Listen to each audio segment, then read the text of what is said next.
बिस्मिल्लाहिर्रहमानिर्रहीम। अस्सलाम वालेकुम नादरीन, आप यूट्यूब चैनल देख रहे हैं। मैं इमरान खान हूँ। डोनाल्ड ट्रंप ने दो चार चीज़ों का इंडिया दे दिया। एक तो डोनाल्ड ट्रंप ने साफ कहा कि वो अब लड़ाई से निकलने वाला है और ईरान की जंग को वो कह रहा है 2 से 3 हफ्ते में ख़त्म करके अमेरिका वहाँ से चला जाएगा।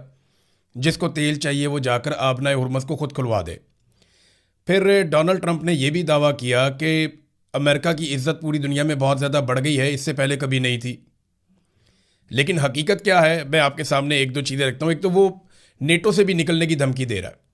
डोनाल्ड ट्रंप ने साफ कहा कि नेटो से निकलने के बारे में हम सीरियसली सोच रहे हैं और वजह यह है कि ये सारे कागजी शेर हैं, जब लड़ने का वक्त आया तो ये लड़ने के लिए आए नहीं। डोनाल्ड ट्रंप के जो मुतालबात थे वो किसी और नौइयत के थे। लेकिन देखें, एक्चुअली अमेरिका की इज़्ज़त बढ़ी है दुनिया में या नहीं बढ़ी, और अमेरिका इस जंग से निकलेगा तो अमेरिका के लिए बचेगा क्या, वो मैं आपको बाद में बताता हूँ। लेकिन पहले ये देखें, इस वक्त सूरत हाल ये है कि स्पेन ने अमेरिका के फ़ौजी अड्डों को बंद कर दिया और अमरीकी फ़ौजी तैयारों को अपनी फ़िज़ाई हदूद इस्तेमाल करने की इजाज़त नहीं दी। इटली ने भी अमेरिका की मुखालफत की है, फ़िज़ाई हदूद नहीं दी। फ्रांस ने अमरीकी फ़ौजी तैयारों के लिए अपनी हदूद नहीं दी और उनको फैसिलिटेट नहीं किया। स्विट्ज़रलैंड ने भी अमेरिका को फैसिलिटेट नहीं किया, उन्हें जगह नहीं दी। पोलैंड ने अमेरिका को इनकार कर दिया। यानी पोलैंड के अंदर एक सिस्टम लगा हुआ है पैट्रियट का, जो मिसाइलों की बैटरियाँ हैं वो वहाँ पे लगी हुई हैं।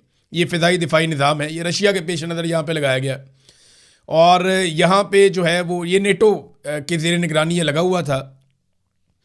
और ये मशरकी महाज जो है यूरोप का, ये उसके लिए लगाया गया था। लाजमी बात है, रशिया की तरफ से वो समझते हैं ख़तरा रहेगा, तो वो अमेरिका यहाँ से निकाल कर लेकर जाना चाहता था मिडल ईस्ट में, अरब ममालिक में। स्पेशली आपको पता है वहाँ पे वो इसराइल को प्रोटेक्ट करते हैं।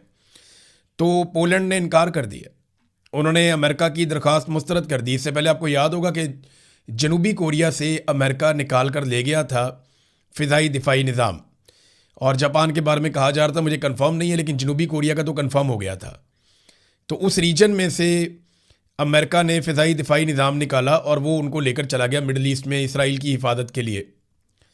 और अब जब यहाँ से निकालने की कोशिश की तो इन्होंने इनकार कर दिया। इन्होंने कहा जी नहीं, अब ये पोलैंड का अकेले का तो इनकार नहीं है, ये तो यूरोपीय यूनियन का इनकार है। तो यूरोप के ममालिक ना अमेरिका को डिफरेंट तरीके से डील कर रहे हैं। अभी ये एक और स्टेटमेंट है स्पेन की जानिब से कि अगर इसराइल क्वालिफाई कर जाता है फीफा वर्ल्ड कप के लिए तो स्पेन फिर उसको नहीं खेलेगा, वो बाइकआउट कर देगा। कुछ और यूरोपीय ममालिक से इसी तरह की आवाज़ें आ रही हैं और ये बातें सिर्फ डोनाल्ड ट्रंप की वजह से हो रही हैं। एक तो ईरान के लिए मुश्किलात पैदा कर दी, उनकी भी फीफा की एक टीम है वर्ल्ड कप की, अब अमेरिका में वर्ल्ड कप होने जा रहा है और अमेरिका में 7 दूसरी रियासतों में और उसके अलावा कनाडा में ये वर्ल्ड कप वहाँ पे खेला जाएगा फुटबॉल का। तो उसमें अब टीमें जो हैं वो गुरेज कर रही हैं और इस तरह की बातें सामने आ रही हैं जब चंद महीने रह गए हैं फीफा वर्ल्ड कप में। ये दुनिया का सबसे बड़ा स्पोर्ट्स का एक इवेंट होता है, पूरी दुनिया की तवज्जो फुटबॉल वर्ल्ड कप की तरफ होती है। तो इसमें जो डोनाल्ड ट्रंप ने किया यूरोप के साथ, ये यूरोपीय टीमें हैं जिनकी तरफ से मज़ीद इशारे मिल रहे हैं।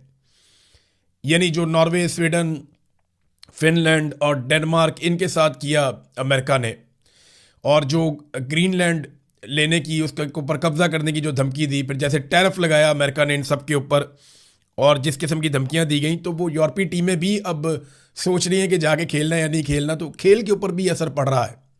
हालांकि खेल के मैदान में ये चीज़ें नहीं होनी चाहिए, लेकिन डोनाल्ड ट्रंप ने इसका आगाज़ खुद ही किया ईरान के खिलाड़ियों के लिए एक धमकी आमेज़ बात करते हुए।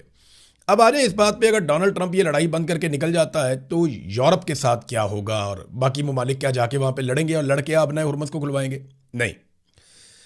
देखिए, अगर डोनाल्ड ट्रंप अपने वादे के मुताबिक या अपने दावे के मुताबिक इस जंग को ख़त्म करता है और उसे कोई फेस सेविंग नहीं मिलती, यानी फेस सेविंग अब वो बना रहे हैं, वो ये कह रहे हैं हम जंग जीत गए, हमने ईरान को पत्थर के ज़माने में धकेल दिया है, हमने वहाँ पर बहुत तबाही कर दी है, अब सिर्फ आपने हुर्मस बंद है, जाके आप खुलवा लें, हमने ज़्यादा काम कर दिया है। और ईरान में रजीम भी तब्दील हो गया, वहाँ पे जो नए लोग आए वो बड़े बेहतर लोग हैं, उनके साथ आप डील कर सकते हैं। हालांकि अमेरिका और इसराइल के ऊपर जितने भी हमले हुए वो नए आने वाले बेहतर लोगों ने ही किए हैं। आयतुल्लाह अली खामनेई तो जंग के पहले दिन शहीद हो गए थे, तो अब 1 महीना भी हो गया इस बात को। तो नए लोगों ने ही अमेरिका को और इसराइल को मारा और उनका नुकसान किया है।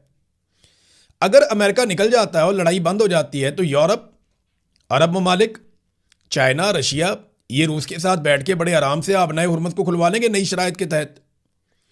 और कुछ शराइत ईरान की मान ली जाएंगी, कुछ बाकी लोगों की मान ली जाएंगी। सबको कुछ ना कुछ मिल जाएगा। ईरान ने तो बड़ा कैटेगोरिकली कहा है कि आबनाए हुर्मुज़ जो है वो ऐसा समंदर नहीं है जो एक आलमी रास्ता है, ये मलकियत है ओमान की और ईरान की। याद रखिए कि ओमान ने अपने आप को इस लड़ाई से बड़ी कामयाबी से अब तक बाहर रखा है। उनकी जो क़यादत है, उन्होंने बड़ी समझदारी के साथ इस लड़ाई का हिस्सा बनने से गुरेज किया और सबसे सॉफ्ट टारगेट हो सकता था ईरान का या ईरानी हथियारों का ओमान, जो बिल्कुल सामने है, दिखाई देता है, लेकिन वहां पे ईरान ने कोई हमला नहीं किया। और इक्का दुक्का वाकयात रिपोर्ट हुए हैं, लेकिन ईरान ने कहा जी हमने नहीं किया। तो ओमान और ईरान की मलकियत है आबनाए हुर्मुज़, ये ईरान की जानिब से ऐलान भी किया गया। अब जो भी डील होगी वो बाद में हो जाएगी। आबनाए हुर्मुज़ को खुलवाने के लिए अमेरिका के जाने के बाद ताकत का इस्तेमाल तो होगा ही नहीं, ये बड़े आराम से खुलवा दी जाएगी। हाँ, ये हो सकता है कि कोई ना कोई शरारत की जाए, कभी किसी जहाज़ को आग लगाई जाए, कुछ और किया जाए, ईरान पे इल्ज़ामात लगाए जाए, जैसे फॉल्स फ्लैग ऑपरेशन हम कहते हैं। अच्छा, इस सारे माहौल में कि अमेरिका जंगबंदी करे, ईरान दबाव बढ़ाने के लिए लगातार हमले कर रहा है और तेज़ तरीन हमले कर रहा है, हमले करता चला जा रहा है। एक बहुत बड़ा दावा जो ईरान की जानिब से किया गया वो ये कि अमरीकी पायलट और लड़ाका तैयारों का जो अमला है वो सऊदी अरब में मौजूद था और वहाँ पे ईरान ने हमला कर दिया। और दावा ये किया है कि सऊदी अरब का एक इलाका है अल खरज, वहाँ पे 200 अमरीकी पायलटों और अमले की जो रिहाइश गाहें हैं वहाँ पे मिसाइलों और ड्रोन से उनको निशाना बनाया गया है। इस इलाके में अमेरिका का एवॉक्स तैयारा भी तबाह किया गया था, जो बड़ा महंगा, मैंने आपको बताया था पहले भी, लगभग $1 अरब का कोई बताता है कि $700 मिलियन का, तो बहुत महंगा बड़ा तगड़ा तैयारा था। और एयरफोर्स के लिए, किसी भी एयरफोर्स के लिए रीढ़ की हड्डी का काम करता है ये। तो हमले में कई दीगर अमरीकी तैयारों को भी उस वक्त नुकसान पहुंचा था। ये ब्रिगेडियर जनरल सैयद माजिद मूसवी हैं, इन्होंने ये दावा किया कि 200 के करीब अमरीकी पायलट और अमले के लोग वहाँ पे मौजूद थे। एयरफोर्स के उनके ऊपर ईरान ने अटैक किया और नुकसान किया है। अब ये नुकसान कितना है, हुआ भी या नहीं, इसकी तस्दीक आ जाएगी। देखिए, ईरान की जानिब से जो दावा आता है हम आपको बता देते हैं, जो अमेरिका और इसराइल का दावा होता है वो भी आपको बता देते हैं। फिर 24 से 48 घंटों के अंदर तस्दीक भी आ जाती है कि ये वाक़या हुआ या नहीं हुआ। ये एक और बड़ा दावा है ईरान की जानिब से कि ये एक बड़ा हदफ है जिसको निशाना बनाया ईरान ने। इसके अलावा वो कहते हैं कि हमने यूएई के साहिली इलाके में अमरीकी मरीन्स की एक मीटिंग हो रही थी, उसको ड्रोन से निशाना बनाया और ये फौजी अड्डे से बाहर एक मीटिंग हो रही थी, ये भी एक दावा किया गया उनकी जानिब से। फिर बहरीन के करीब वो कहते हैं जी फौजी अड्डे के बाहर मौजूद अमरीकी 5th फ्लीट के हॉक एंटी ड्रोन निज़ाम को भी ड्रोन से तबाह कर दिया। तो दबाव डालने के लिए ईरान भी हमले कर रहा है, ऐसा नहीं है कि ईरान खामोशी से बैठा हुआ है। अब जितने ईरान हमले करता है ना, उतना ज़्यादा पैसा अमेरिका का और इसराइल का लगता है। रोज़ाना की बुनियाद पे जो तखमीने वो ये कहते हैं कि अमेरिका को लगभग $2 अरब रोज़ की बुनियाद पर खर्च करने पड़ते हैं इस लड़ाई में, यानी इतना पैसा उनका लग जाता है। अरबों का नुकसान अलग है। अरब ममालिक का नुकसान लगभग बताया जा रहा है कि $250 अरब के करीब पहुंच गया है। और ये ओवरऑल है, बहुत सारी चीज़ों का नुकसान मिला जुला कर ये पूरा हो जाता है। एक बड़ा हमला ईरान के अंदर हुआ और ये अफसोसनाक हमला है, उस पर ईरान ने बड़ी सख्त वार्निंग भी जारी की है। देखें, जब ये डोनाल्ड ट्रंप ने, इसराइल ने अटैक किया तो इन्होंने कहा था कि हम रजीम तब्दील कर देंगे और एटमी हथियार बनाने की सलाहियत ख़त्म कर देंगे ईरान की, और ईरान जो है वो खित्ते के अंदर दहशतगर्द ग्रोहों को सपोर्ट नहीं कर सकेगा, ये उनका पहले दावा था। लेकिन फिर कभी बच्चियां कत्ल हो जाती हैं, कभी सियासी लीडर कत्ल हो जाते हैं, कभी मजहबी पेशवा कत्ल हो जाते हैं, और अब मामला यहां तक आ गया कि तवानाई के मराकज़ के ऊपर हमला शुरू हो गया, पावर स्टेशंस के ऊपर हमले शुरू हो गए, अस्पतालों के ऊपर, स्कूलों के ऊपर, यूनिवर्सिटीज़ के ऊपर अटैक शुरू हो गए।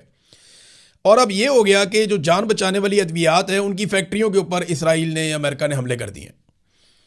अब यहाँ पे जो तस्वीर और वीडियो है वो बाकायदा जारी कर दी गई है कि जहाँ से सप्लाई दी जाती थी जान बचाने वाली अद्वियात बनाने वाली फैक्ट्रियों को, उस मरकज़ को निशाना बनाया है। और ये इल्ज़ाम लगाया गया इसराइल और अमेरिका के ऊपर। और सैयद अब्बास अराक्ची जो वज़ीर ख़ारजा है ईरान के, उन्होंने इसके ऊपर एक स्टेटमेंट दिया और उन्होंने कहा हम मज़लूम फ़लस्तीनी नहीं हैं,